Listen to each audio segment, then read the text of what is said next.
Mid night వచ్చి ఉంటే అలా జరుగుతుంది ఇబ్బంది అయిపోతుంది. దూరం అయిపోయింది చేసింది. అయితే నెక్స్ట్ ఇక్కడ పక్కనే కెనాల్ ఉంటుంది మేడం. ఇది ఇక్కడ వరకు ఇదంతా బఫర్ జోన్. ఈ బిల్డింగ్ కట్టడం వల్ల కూడా ఫ్లోటింగ్ అనేటటువంటి ఇక్కడ దొరికింది.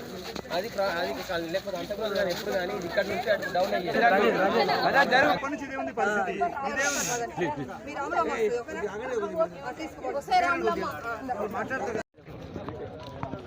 మీ ఆటో ఆటో ఆటో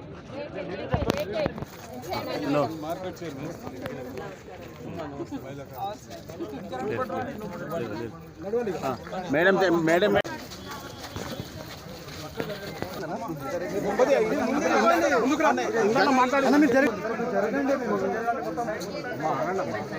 ఇళ్ళన్నీ క్లీన్ చేయాలి, బ్లీచింగ్ పౌడర్ పెట్టి క్లీన్ చేయాలి. ఓకే, అందరూ ప్రజలకి తృప్తి కలిగించేటట్టు చేయాలి మీరు. ఎన్ని వరకు క్లీన్ చేస్తారు? ఈ వార్డు మొత్తం కంప్లీట్ అయిపోయిందా? మళ్ళీ ఇంకోసారి చేయండి. ఇంకా బురద ఉంది, మళ్ళీ చేయండి. ఏం చేయాలో చేయండి. నీట్గా చేస్తే బండి ఎవరికి ఇబ్బంది లేకుండా. మీ ఆటో ఆటో ఆటో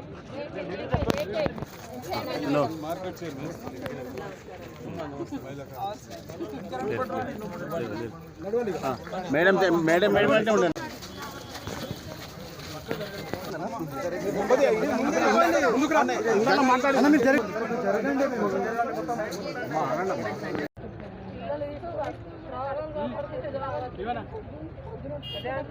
ముందు అందరూ సేఫ్ అయ్యారు.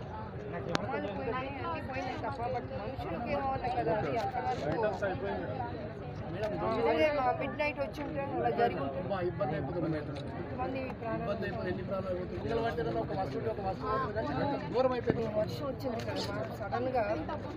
ప్రాంతాల్లో కాంగ్రెస్ ఎమ్మెల్సీల బృందం పర్యటిస్తుంది. ఇల్లు పరిశీలించి బాధితులకు ఎట్లా ఉంది అసలు బాధ? ఎన్ని ఇళ్ళ వరకు క్లీన్ చేస్తారు? ఈ వార్డు మొత్తం కంప్లీట్ అయిపోయిందా? మళ్ళీ ఇంకోసారి చేయండి. ఇంకా బురద ఉంది. ఇళ్ళన్నీ క్లీన్ చేయాలి, బ్లీచింగ్ పౌడర్ పెట్టి క్లీన్ చేయాలి. ఓకే, అందరూ ప్రజలకి తృప్తి కలిగించేటట్టు చేయాలి మీరు. చేసింది. అయితే నెక్స్ట్ ఇక్కడ పక్కనే కెనాల్ ఉంటుంది మేడం. ఇది ఇక్కడ వరకు ఇదంతా బఫర్ జోన్. ఈ బిల్డింగ్ కట్టడం వల్ల కూడా ఫ్లోటింగ్ అనేటటువంటి ఇక్కడ దొరికింది. అది లేకపోతే అంతకుముందు కానీ ఎప్పుడు కానీ ఇది ఇక్కడ నుంచి అటు డౌన్ అయ్యేది. ఇది నాలాలు ఆక్రమించి కట్టడం వల్ల కాలనీకి కంప్లీట్గా ఇది అయిపోయింది.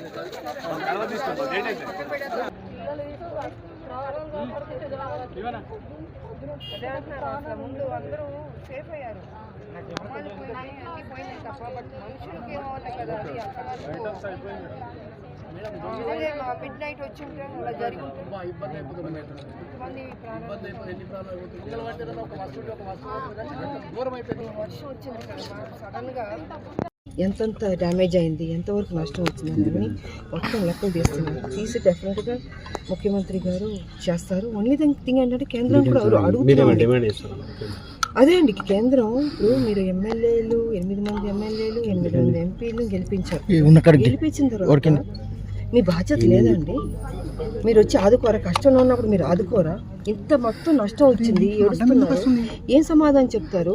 అసలు ముందు మీరు ఉండాలి. కేంద్రం నుంచి ఇంత నిధులు మేము ఇస్తున్నామని ముందు మీరు చెప్పుంటే మేము మెచ్చుకునేవాళ్ళం. కానీ మీరు ఇంతవరకు నోరెప్పకుండా ఏమి చేస్తానో అని చెప్పకుండా ప్రజలు ఏడుస్తున్నారు. ఆడబిడ్డలు అందరూ రాములక రాని ఒక్కొక్కరు నన్ను ఒక్కొక్క ఇంటికి తీసుకెళ్ళి చూపిస్తున్నారు. ఎట్లా చూస్తున్నాయి ఏం చెప్పాలి నాకు అర్థం కావట్లేదు, బాధ. అందుకే మేము కూడా అన్నామండి.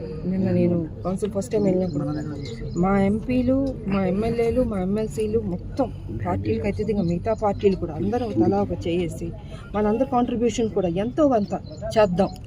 ఎందుకంటే ఇది పెద్ద అమౌంట్ అవుతుందండి. పెద్ద అమౌంట్ అన్నది మ్యాక్సిమం పెద్ద బడ్జెట్ కాబట్టి కేంద్రం అండ్ రాష్ట్ర ప్రభుత్వం రెండు కలిసి చేయాల్సిన విషయం అండి. అండ్ మా ఎమ్మెల్సీలు అందరూ మన కాంట్రిబ్యూషన్ కూడా కొంత ఉండాలి అన్నది మేము చెప్తున్నాను. సో డెఫినెట్గా అది చేస్తాం. అది మా సైడ్ నుంచి మేము చేయాల్సింది చేస్తాం, ప్రభుత్వం కూడా చేస్తుంది. ఓన్లీ ఏంటంటే బీజేపీ మాట్లాడుకుంటుంది, అది మేము ఖండిస్తాం.